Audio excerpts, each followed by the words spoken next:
একটা reading club কেমন হতে পারে চলেন তো দেখে আসি আমাদের একটা রিডিং ক্লাব কীরকম। আমাদের এই রিডিং ক্লাবটি শুরু একটা লিড ইন দিয়ে, অর্থাৎ আজকে আমরা যে বিষয়টা আমি পড়াবো তার বিষয়ে একটা আইডিয়া দেওয়া স্টুডেন্টদেরকে। যেমন আমরা অফটেন এখানে কিছু ভিডিও দেখাই, কিছু পিকচার দেখাই। আজকে যেমন দেখেন হচ্ছে একজন লোকের আমরা ছবি দেখাচ্ছিলাম, কারণ আজকে একটা বায়োগ্রাফি রিলেটেড প্যাসেজ ছিল, যদিও এটা প্যাসেজ 3। যেহেতু আমরা কঠিন প্যাসেজ সলভ করি, কাজেই এই প্যাসেজটা সলভ করতে গেলে প্রথমে আমাদের যেটা ইন্ট্রোডিউস করানো উচিত স্টুডেন্টকে, যেটাকে আমরা বলি pre teach vocabulary.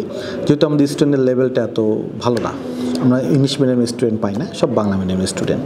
So pre teach ভোকাবুলারিতে আমরা যেটা করি সেটা হচ্ছে আমরা ওদেরকে বিভিন্ন ধরনের ভোকাবুলারি অ্যাজ এ গ্রুপ দিয়ে দিই, এবং এই গ্রুপে তারা ভোকাবুলারিগুলো ডিসকাস করা শুরু করে, এবং তারপরে আমরা ভোকাবুলারি স্টোরি স্ক্রিনে শো করি।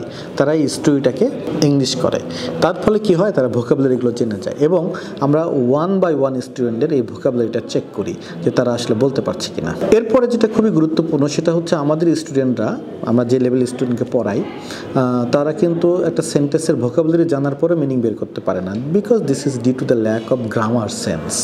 গ্রামার সেন্স ছাড়া কখনো এই সেন্টেন্সের মিনিং বের করা যায় না শুধু ভোকাবুলারি দিয়ে। তো আমরা যেটা করি, প্যাসেজ থেকে ধরেন 15 বা 20টা বা কখনো 10টা আমি কমপ্লেক্স স্ট্রাকচার নিয়ে এগুলোকে আমি শো আপ করি এবং দেখাই এটা কীভাবে পড়তে হবে, কীভাবে ভেঙে ভেঙে পড়তে হবে। এর ফলে একটা ওয়ারনেস গ্রো হয় তাদের মধ্যে, এবং একই সঙ্গে আমি প্রতিটা সেন্টেন্সের একটা ডায়াগ্রাম আঁকি, যেন তারা বুঝতে পারে কোথায় কীভাবে যোগ হয়ে কমপ্লেক্স সেন্টেন্স স্ট্রাকচারটি তৈরি হয়েছে।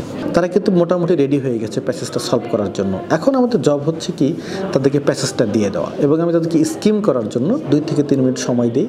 তারা পুরো প্যাসেজটা স্কিম করে, এবং এখান থেকে মেইন আইডিয়া কী হতে পারে বা কোন প্যারায় কী আছে তার একটা ধারণা ক্রিয়েট করে। এবার আসেন কোশ্চেন বাই কোশ্চেন সলভ। আমরা কিন্তু অন্যদের মতো কোশ্চেন দিয়ে দেই না, ভাই সলভ করো, এরকম না।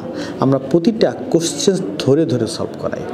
যেমন ধরেন আমরা এখন ইয়েস তো নট গিভেন সলভ করব, কিন্তু অনেকে কিন্তু ভুলে গেছে যে ইয়েস তো নট গিভেনের কী স্কিল দরকার, কিংবা ইয়েস তো নট গিভেনের ক্ষেত্রে আমরা কিভাবে সলভ করব, এগুলো তারা ভুলে যায়। তো আমরা যেটা করি সেটা হচ্ছে অ্যাজ এ গ্রুপ, প্রতি গ্রুপ থেকে একজনকে আমরা বাইরে টেনে আনি, এনে তাদের কাছকে আমরা ব্রিফ করি কী কী স্কিল এখানে লাগবে, কীভাবে সলভ করতে হবে।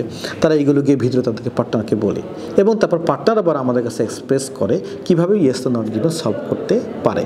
এর ফলে যেটা হয়, তারা কিন্তু ইয়েস তো নট গিভেন সম্পর্কে মোটামুটি একটা ধারণা ক্রিয়েট হয়।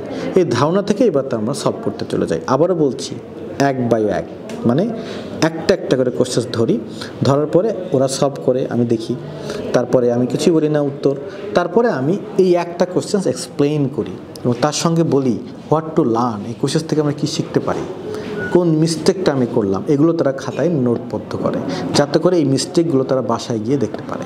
যখন এইভাবে আমাদের প্রায় 14-15টা কোশ্চেন সলভ করা শেষ হয়ে যায়, তারপরে আমরা ওদেরকে কিছু পোস্ট রিডিং কোশ্চেন্স দিই। কেমন পোস্ট রিডিং কোশ্চেন্স? সেই ফর এক্সাম্পল 27 নম্বর কোশ্চেন্সের উপর বেস করে আমরা আরেকটা কোশ্চেন্স মেক করি, যে কীভাবে this type of MCQ solve করা যায়, অর্থাৎ কীভাবে গ্লোবাল এমসিকিউ সলভ করা যায়। তারা এই কোশ্চেন্সগুলো বাসায় গিয়ে সলভ করতে পারে, কারণ কোর্সে আমরা এগুলো পড়াই। দেন এই প্যাসেজটার উপরে আমরা আবার নতুন কিছু কোশ্চেন্স মেক করি, যেমন আজকে আমি ইয়েস তো নট গিভেন, তারপরে ম্যাচিং হেডলাইন্স নতুন করে তৈরি করেছি প্যাসেজটার উপরে। এটা তারা বাসায় নিয়ে যায়, নিয়ে গিয়ে এই প্যাসেজটার উপরে আবার পরীক্ষা দেয়, যাতে করে তাদের জন্য একটা এক্সাম অ্যাবিলিটি গ্রো আপ করে। 20 মিনিটের একটা এক্সাম দেয়। পরের দিন আমি এটা আবার এক্সপ্লেইন করে ওদেরকে কোনটার অ্যান্সার কী হতে পারে। দেন আমরা এর উপরে একটা 100 ওয়ার্ডের বা 200 ওয়ার্ডের একটা সামারি ক্রিয়েট করি, বাংলা সামারি, যেন তারা এটা পড়তে পারে। বলা তো যায় না এই প্যাসেজটা রিয়েল এক্সামে চলে আসতে পারে, কারণ রিয়েল এক্সাম কোশ্চেন্সগুলি আমরা সলভ করি আমাদের এই ক্লাবগুলোতে। কাজেই তাদের জন্য একটা সামারিটা মাথায় থাকে, এটা তাদেরকে পরের দিন ইংলিশে বলতে হয়। At the end skill practice 30 minute আমরা করাই। সেটা হচ্ছে আজকে যেমন আমাদের স্কিল প্র্যাকটিস ছিল যে কোনটা ফ্যাক্ট আর কোনটা ওপিনিয়ন, এটা প্যাসেজ থেকে বের করতে হবে। তো তারা এই বাসায় গিয়ে এই 30 মিনিট এই স্কিল প্র্যাকটিসটি করবে।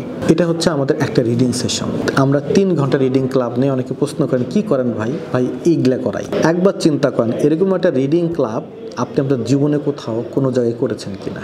আর এই ক্লাব করতে আমাদের 1 টাকাও দিতে হয় না, আমাদের স্টুডেন্টকে স্কোর না পাওয়া পর্যন্ত ফ্রিতে দিই। আর আপনি কি ভাবছেন এটা মাত্র সপ্তাহে 1 দিন? না স্যার, সপ্তাহে 5 দিন আমরা ঠিক এইভাবে প্রিপেয়ার করি। আমাদের স্কোরগুলো দেখেন, রিডিংয়ে 6.5, অন্য একটা যারা লিসেনিং স্পিকিং যারা ভালো তারা তো ভালো করেই, অনেকে আছে লিসেনিং স্পিকিংয়ে কত পায় জানেন?